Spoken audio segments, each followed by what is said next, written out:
Bonjour, je suis Mamadou Kassé, le directeur général de la SICAP SA. Je voulais d'abord me féliciter de cette initiative de la SICAP TV. C'est avec beaucoup de plaisir donc, que je reçois aujourd'hui à la ville de Dakar SICAP TV qui vient à son heure.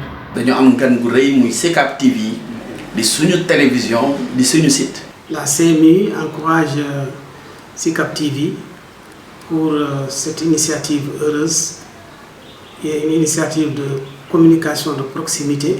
lii mooy esprit SICAP parce que SICAP daanaka ci gàttal SICAP ak Sénégal ñoo maase ci ay at.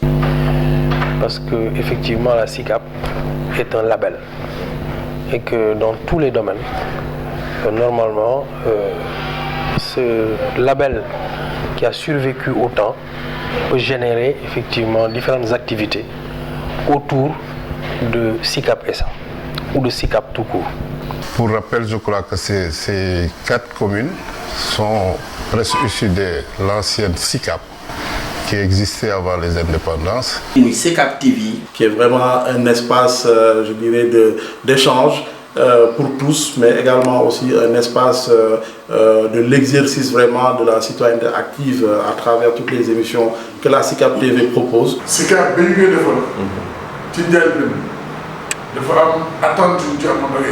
Je pense qu'il y a là une réflexion à faire et également une mutualisation à envisager parce qu'effectivement on a senti tout de même la dégradation du cadre de vie.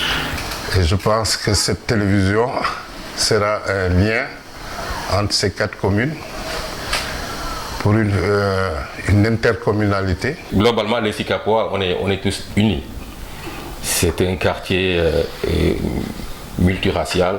Man Demba Makalou, habitant de Mermoz, président du mouvement Mermoz Sacré-Cœur de Canam.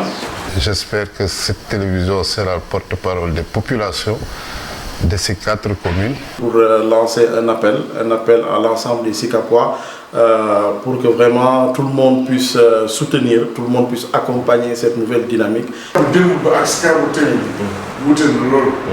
Boy SICAP bobu on doit ñun ñep duggal ci suñu loxo pour mu delu ci wat redorer les SICAP. SICAP TV, c'est notre télévision, c'est la télévision des SICAPois.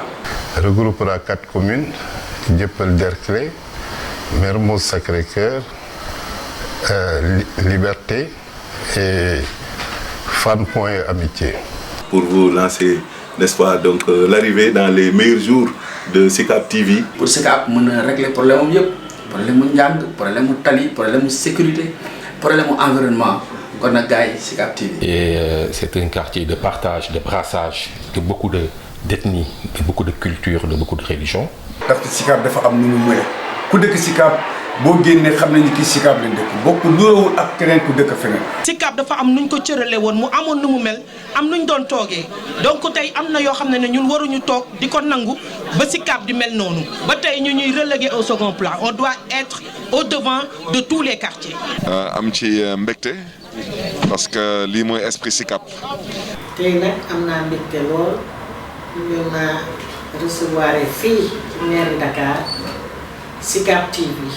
man la santi aaj maire SICAP Liberté dalal tey équipe bu SICAP TV am ci mbégte lool ndax xam naa njëriñ li mu amal askan wi njëriñ li mu ñuy amal ñun maire yi la ci kanam nag rawul bët am naa yaakaar ne bu yàggul fi lay diir di ngeen gis programme yi di ngeen dégg programme yi di ngeen déglu di ngeen seetaan.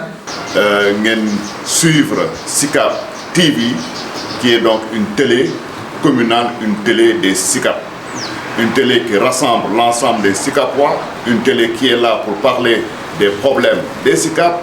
Effectivement, la SICAP reste un label non seulement sénégalais, mais un label exportable.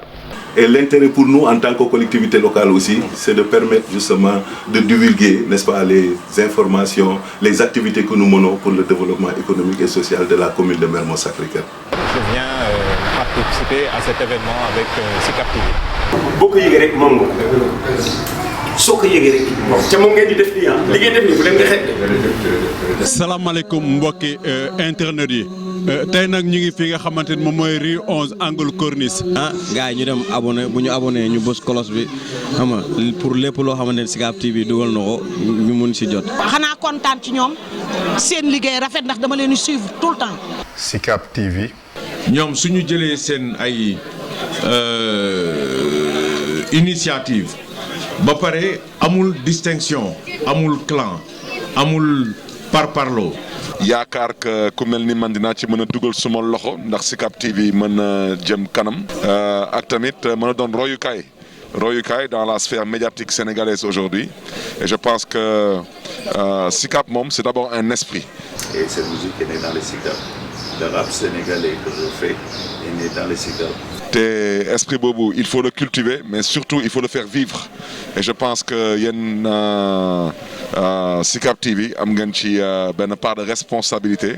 tey ku def loo xam ne daf ñuy dajalewaat ñu xam ci ñu origine xam luy Sicap kooku vraiment di leen di sant di leen gërëm lii nekk na loo xam ne tey defe naa ku toog sa kër télévision bi am defe naa ku dëkk Sicap di ko xool sa mbokk xoolee di nga xam Sicap dañuy delloowaat Sicap di leen delloowaat nit ñi. te kon boog soxlawul yàggal soxlawul guddin na leen ñaanal gudd fan ak wér ba li ñu mbébét ñu yàlla may leen ko ñun tamit ñu jëriñoo ci askan wi jëriñoo ci wasam.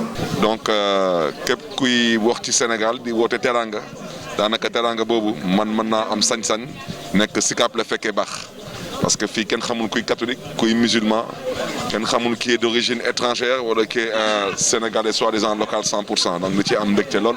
ñu leen di ñaanal yàlla na leen yàlla jàppale yàlla na leen yàlla kattanal ak yàlla tamit na leen yàlla yëkkati donc ñun lépp luy suñu warugar dinañ ko ci def parce que je pense que lépp luy fësal Sicap lépp luy jëmalal Sicap ci kanam kooku moom foog ñu dugal ci suñu loxo et vraiment di leen di encourager di leen di féliciter bu baax a baax.